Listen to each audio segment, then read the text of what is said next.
पंढरपूरची वारी. इतिहास, परंपरा आणि भक्तीचा महासागर. कल्पना करा, हजारो नाही, लाखो लोक. कोणी श्रीमंत, कोणी गरीब, कोणी वृद्ध, कोणी लहान. सगळ्यांच्या ओठांवर एकच गजर, ज्ञानोबा माऊली, तुकाराम.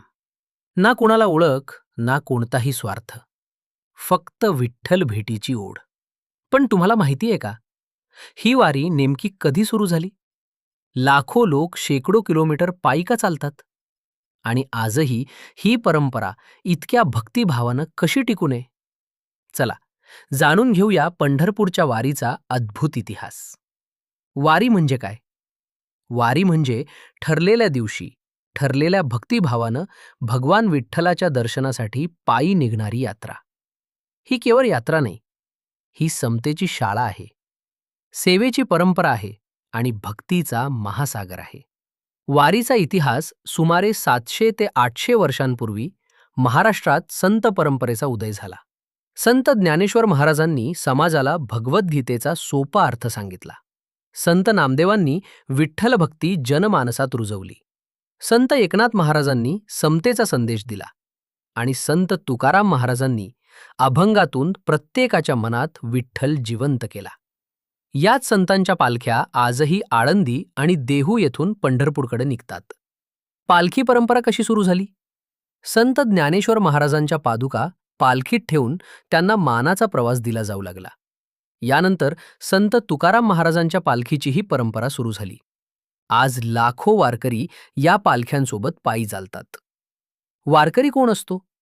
वारकरी म्हणजे जो सत्य बोलतो, दुसऱ्याची सेवा करतो, नामस्मरण करतो आणि वर्षातून किमान एकदा विठ्ठलाच्या दर्शनासाठी वारी करतो. वारकरी कोणाच्या जातीचा नसतो, तो फक्त विठ्ठलाचा असतो. दिंडी म्हणजे काय? वारीमध्ये शेकडो दिंड्या असतात. प्रत्येक दिंडीची स्वतःची पताका, स्वतःचे टाळ मृदुंग, स्वतःची शिस्त.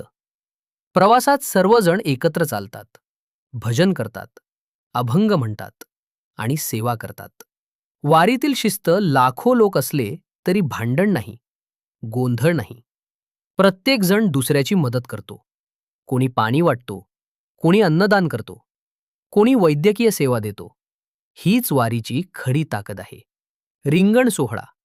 वारीतील सर्वात भावनिक आणि भक्तिमय क्षण म्हणजे रिंगण. पालखीतील घोडा गोल फिरतो. वारकरी त्या धुळीला मस्तक लावतात. त्यांच्या श्रद्धेनुसार ही धूळही पवित्र मानली जाते. पंढरपूरचे महत्त्व. आषाढी एकादशीला लाखो वारकरी चंद्रभागा नदीत स्नान करतात. त्यानंतर भगवान विठ्ठल आणि रखुमाईचे दर्शन घेतात.